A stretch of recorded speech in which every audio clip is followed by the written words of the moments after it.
Assalamualaikum warahmatullahi wabarakatuh. Selamat pagi anak-anak soleh dan solehah. Bagaimana kabarnya hari ini? Semoga semuanya sehat walafiat dan tetap semangat untuk belajar hari ini. Serta jangan lupa untuk selalu menjaga kesehatan, menjaga kebersihan, dan melaksanakan protokol kesehatan. Soleh dan solehah, biasanya kita melihat mobil. Ada mobil yang cepat, ada juga mobil yang lambat. Cepat atau lambatnya suatu mobil itu ada ukurannya. Bagaimanakah ukurannya? Misalnya, mobil yang dikatakan cepat dalam waktu 5 detik dapat langsung menempuh jarak 100 meter. Sedangkan mobil yang satunya dalam waktu 20 detik baru bisa menempuh jarak 100 meter. Berarti kecepatan ini tergantung oleh dua hal, yaitu jarak yang ditempuh dan waktu yang dibutuhkan. Jadi, kecepatan rata-rata dapat ditentukan dengan persamaan sebagai berikut. Kecepatan sama dengan jarak dibagi waktu. Nah, berdasarkan persamaan tersebut, maka satuan kecepatan dapat dinyatakan dengan satuan kecepatan sama dengan satuan jarak dibagi satuan waktu. Masih ingatkah kalian? Satuan jarak terdiri dari kilometer, hektometer, dekameter, meter, desimeter, sentimeter, dan milimeter. Sedangkan satuan waktu terdiri dari detik atau second, kemudian menit, dan jam. Sebelum memulai kegiatan pembelajaran hari ini, marilah bersama-sama kita berdoa terlebih dahulu. Bismillahirrahmanirrahim. Rabbi zidni ilman warzuqni fahman. Amin. Semoga kegiatan kita hari ini berjalan dengan lancar. Adapun tujuan pembelajaran yang akan kita capai pada hari ini adalah 1. Siswa dapat menentukan konversi satuan kecepatan. 2. Siswa dapat menentukan pemecahan masalah terkait operasi hitung kecepatan. Dan untuk penilaiannya, menjawab soal latihan di akhir pembelajaran.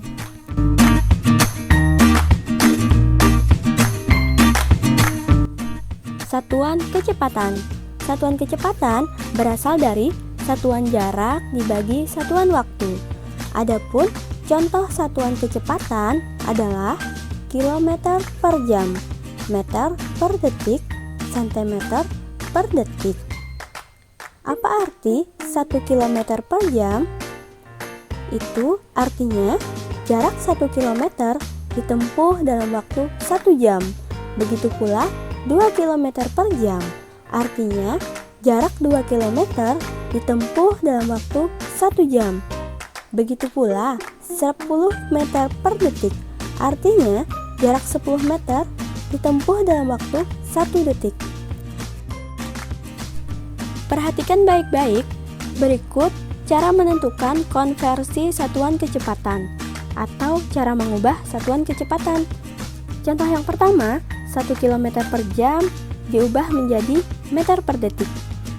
1 km per jam artinya 1 km dibagi 1 jam sama dengan 1 km diubah ke meter sama dengan 1000 meter. 1 jam diubah ke detik sama dengan 3600 detik. 1000 meter per 3600 detik sama-sama dibagi 100 menjadi 10 meter per 36 detik. Sama-sama dibagi 2 menjadi 5 per 18 meter per detik. Karena tidak bisa dikecilkan lagi, maka hasil akhirnya adalah 5 per 18 meter per detik.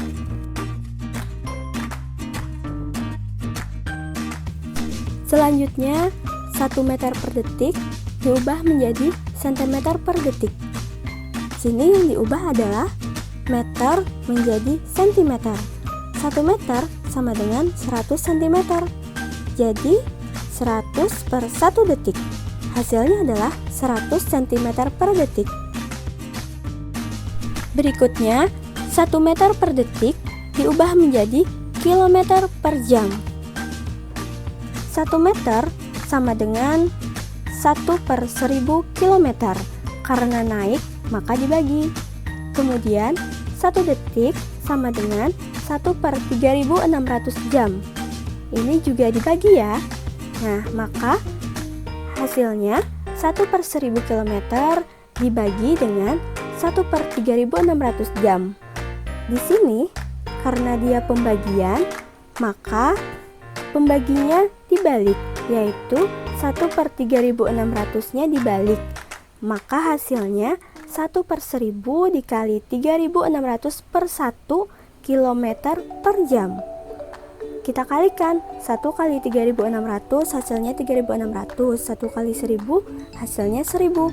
3600 dibagi 1000 hasilnya 3,6 km per jam. Berikut contoh soal mengubah satuan kecepatan. Soal A, 120 km per jam diubah menjadi km per menit. Yang diubah di sini adalah jam ke menit. 1 jam sama dengan 60 menit. Jadi 120 km dibagi 60 menit. Hasilnya adalah 2 km per menit. Kemudian soal B, 36 km per jam diubah menjadi meter per detik. Di sini yang diubah adalah kilometer menjadi meter. 1 kilometer sama dengan 1000 meter dan jam diubah ke detik. 1 jam sama dengan 3600 detik. Jadi 36 dikali 1000 meter dan 1 jam dikali 3600 detik sama dengan 36.000 meter dibagi 3600 detik. Hasilnya adalah 10 meter per detik. Menghitung kecepatan dapat ditentukan dengan rumus sebagai berikut. Kecepatan sama dengan jarak yang ditempuh dibagi waktu yang ditempuh. Kita lambangkan kecepatan P, jarak yang ditempuh S, dan waktu adalah T. Jadi rumusnya adalah P sama dengan S per T. Selanjutnya, menghitung jarak. Jarak yang ditempuh sama dengan kecepatan dikali waktu yang ditempuh.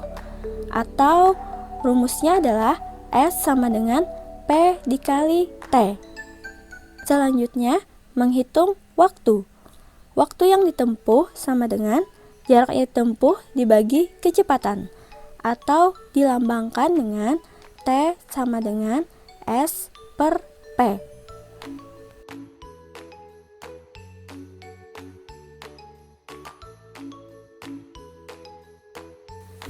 Contoh soal menghitung kecepatan. Soal yang pertama, sebuah bus berjalan dari Kota Baru ke Kota Madu. Jarak kedua kota itu 140 km. Jika waktu yang ditempuh selama 2 jam, berapakah kecepatan bus itu?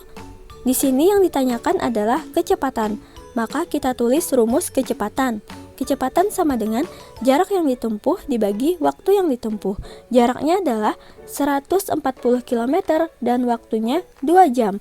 140 dibagi 2 hasilnya 70. Jadi, kecepatan bus itu adalah 70 km per jam. Soal yang kedua. Ayah naik sepeda motor dengan kecepatan 60 km per jam. Waktu yang diperlukan untuk sampai di tujuan adalah 2 jam. Berapa jarak yang ditempuh ayah? Di sini yang ditanyakan adalah jarak. Rumus jarak adalah kecepatan dikali waktu. Jadi, kecepatannya adalah 60 km per jam dikali waktunya 2 jam. 60 dikali 2 hasilnya 120 km. Jadi, jarak yang ditempuh ayah adalah 120 km. Contoh soal yang ketiga. Edo dan keluarga pergi ke rumah nenek mengendarai mobil dengan kecepatan rata-rata 60 km per jam. Jarak rumah Edo ke rumah nenek 45 km. Jika Edo berangkat pukul 8.15, pukul berapa Edo tiba di rumah nenek? Di sini yang ditanyakan adalah waktu. Rumus waktu adalah T sama dengan S per P. S adalah jarak, P adalah kecepatan. Jaraknya 45 km, kecepatannya 60 km per jam. 45 dibagi 15 dan 60 dibagi 15. Hasilnya 3/4 jam. 3/4 jam kita jadikan menit dikali 60. 3 dikali 60 per 4. Hasilnya 45 menit. Dari jam 8.15 ditambah 45 menit menjadi jam 9.00. Jadi, Edo tiba di rumah nenek pukul 9.00. Untuk mengetahui pemahaman kalian dari materi yang telah disampaikan tadi, yaitu tentang konversi satuan kecepatan dan menghitung kecepatan. Ayo kerjakan latihan soal berikut ini. Demikian pembelajaran kita hari ini. Jadi, dapat kita simpulkan, untuk menentukan kecepatan suatu benda dapat ditentukan dengan rumus atau persamaan kecepatan sama dengan jarak yang ditempuh dibagi dengan waktu yang dibutuhkan. Terima kasih atas perhatiannya. Wassalamualaikum warahmatullahi wabarakatuh.